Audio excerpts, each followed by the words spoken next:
I'm Narendra Verma once again before you. As you know very well that in accountancy for class 12 CBSE syllabus we have been dealing with the chapter number 6, that is retirement and death of a partner, right?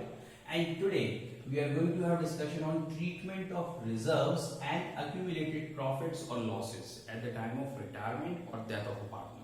Let me tell you one thing. Already we have discussed this treatment in chapter number 4, that was change in profit sharing ratio among existing partners, and in chapter number 5, that was admission of a partner.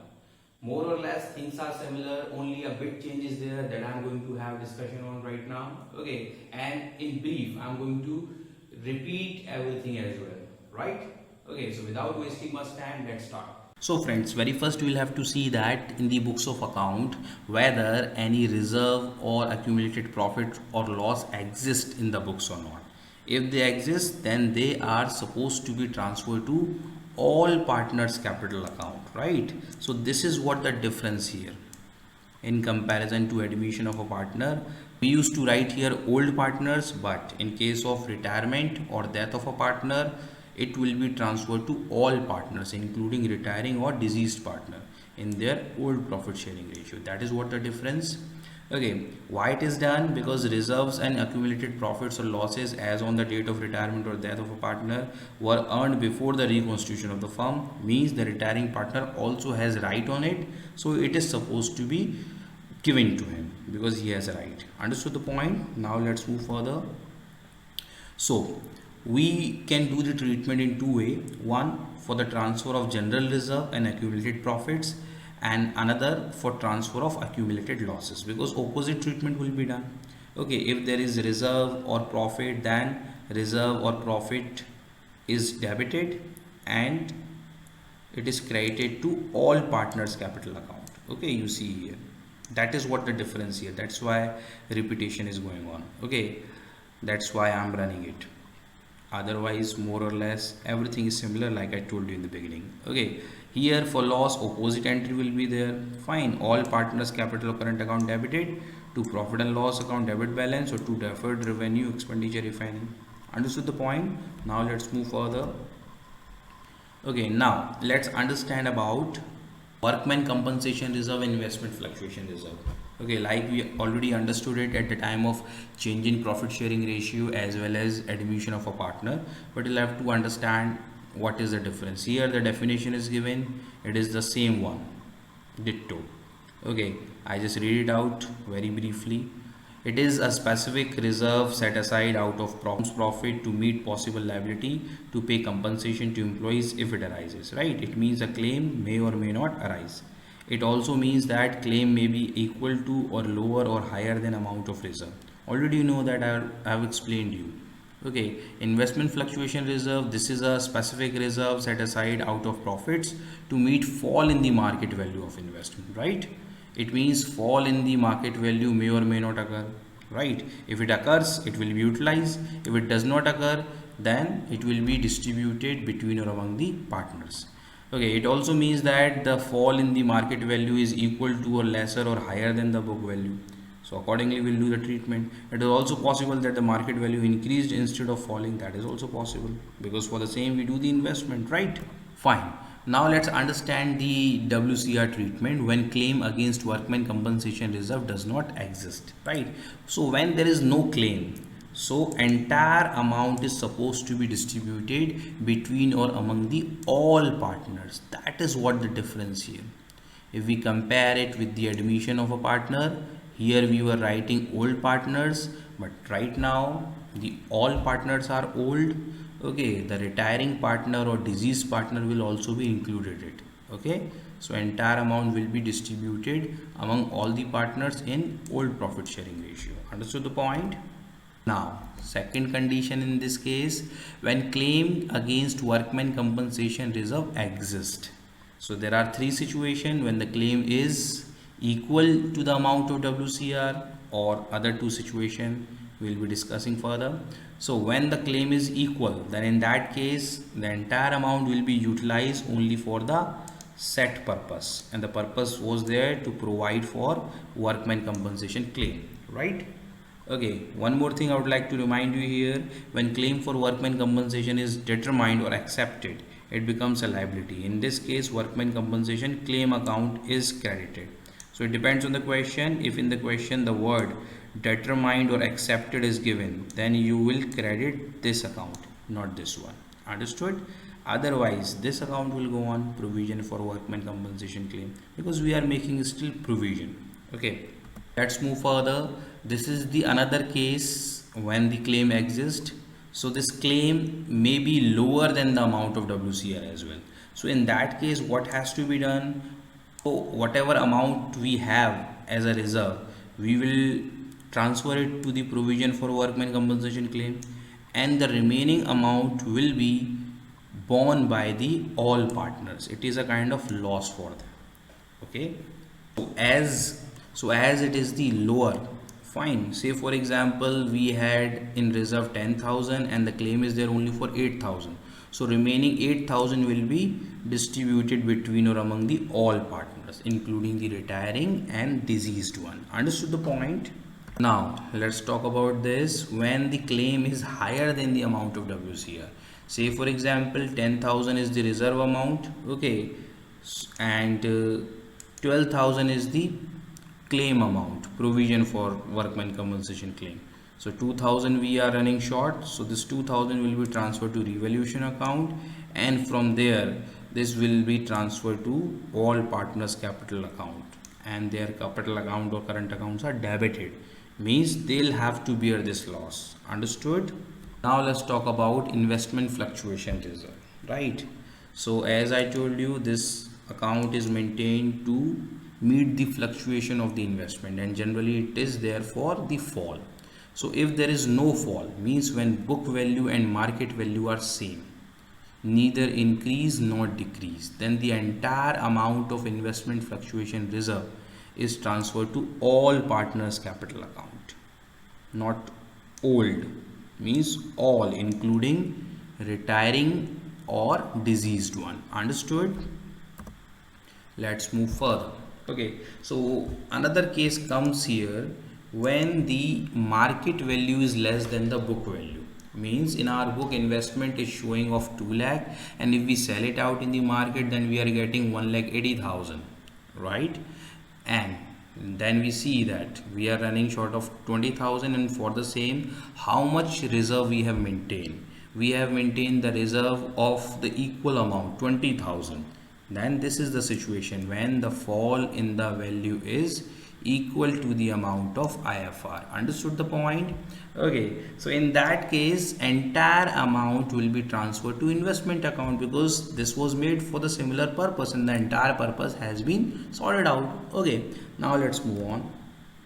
Now the same situation when the market value is less than the book value. I just repeat the example I just gave. Okay, the book value of the investment is 2 lakh and the market value is 1,80,000. Okay, and so we are having the fall of 20,000, right? And this time we have maintained IFR of 50,000, say for example. So this fall of 20,000 is less than or lower than the amount of IFR. Okay, so this 20,000 out of the reserve amount of 50,000 will be very first transferred to investment account, and the remaining 30,000 will be distributed between or among the all partners, including the retiring one as well as the deceased one. Understood the point? Okay, why it is done? Because the purpose for which this account was maintained, this has been sorted out, and the remaining part will be shared by the partners, all partners, okay, in old profit sharing ratio. Fine, let's move on. Now let's talk about this situation further. Again the same situation, same example I am repeating. Book value of the investment is 2 lakh and the market value is 1,80,000, right? So we are running short of 20,000. 20,000 is the fall, and let's see that how much amount of IFR we have maintained. Say for example we have maintained the IFR of 15,000, and we have to recover the shortage amount, that is 20,000, means we are still running short of 5,000. So very first we will compensate this 15,000, because the IFR amount is 15,000. We will transfer that to investment account, and this remaining 5,000 will be transferred to revaluation account as a loss, and further this loss will be borne by the all partners. Understood the point? Because it is a kind of loss, we maintained the reserve, but the reserve was insufficient, and the further loss is supposed to be borne by the all partners, including the retiring or deceased one. Understood the point? Now here the situation changes. Here you just read the situation when the market value is more than the book value. Means we have investment in our book of 2 lakh, and say for example the market value is 2,50,000, and we have reserve as well. So this fluctuation reserve will not be utilized now. Why? Because we do not have any fall in the value of investment. So entire amount of reserve will be transferred to partners capital account. Understood the points? All partners, remember here, including the retiring or deceased one. Fine, in old profit sharing ratio. Okay, and then this is a kind of profit for us, 50,000. Okay, so this profit will be transferred to revaluation account, and then from there it will be transferred to partners capital account, all partners capital account, including retiring or deceased one, because when the partners are supposed to bear the loss, then they are supposed to get the profit as well. Understood the point? So friends, now we are going to talk about when reserves and accumulated profits or losses are to be retained in the books. Sometimes it is mentioned in the question specifically that reserves or accumulated profit or losses are supposed to be kept in the books as it is.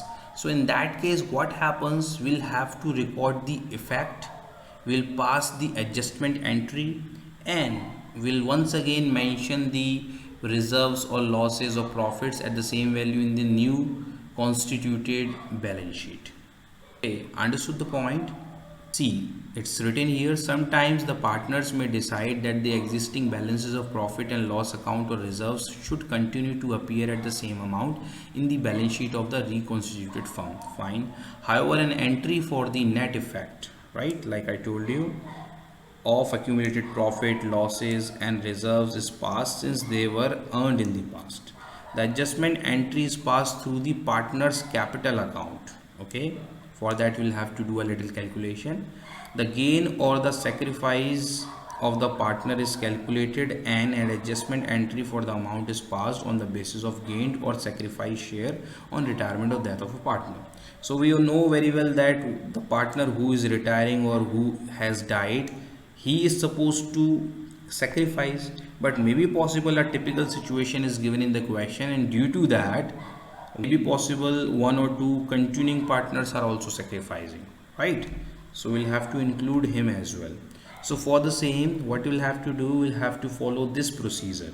These are the steps to calculate the net effect. What we'll do, very first we'll calculate the net effect of reserves, accumulated profits and losses. Okay, means credit side balances will be added and debit side balances will be deducted. So reserve, if any, will be added with accumulated profits. Okay, and then accumulated losses, if any, will be deducted. So here we'll get the net effect, and this net effect can be there in positive as well as in negative.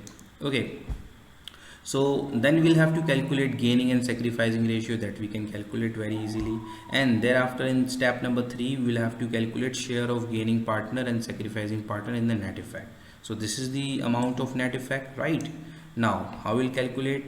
Very first we'll calculate the share, and out of this net effect we'll calculate the share gained or share sacrificed. Okay, and thereafter we'll pass the entry. Fine. Pass the following adjustment journal entry for positive effect. If this effect is positive, then we will pass the entry gaining partner's capital or current account debit to sacrificing partner capital current account. Understood? We see that this is a kind of same entry as we did at the time of goodwill, but here it is therefore adjustment of reserve. Fine. And in case of negative effect, the reverse entry will be passed, sacrificing partner's capital or current account debit to gaining partner's capital current account. Remember here, when we say sacrificing partner, then it is always included that we are talking about retiring or deceased partner, as well as there is a possibility of inclusion of any continuing partner who is also sacrificing. That we'll have to see according to the question. The same case is applied here as well. Understood the point? So that case will be applied when the question specifically mentions it. Okay, otherwise we apply the earlier situation by default. Understood the point? Alright friends, it was all about the reserve and accumulated profit or losses treatment at the time of retirement or death of a partner. Okay, I hope you must have understood everything pretty well. Few things are similar, a bit changes there, so you must have understood. Now, very soon I am going to meet you in the another video that will be based on the numerical question. Okay, there we will be passing the journal entries, will be making revaluation account, will be tackling the treatment of reserves and profits, etc. Alright, till then, thank you, bye bye.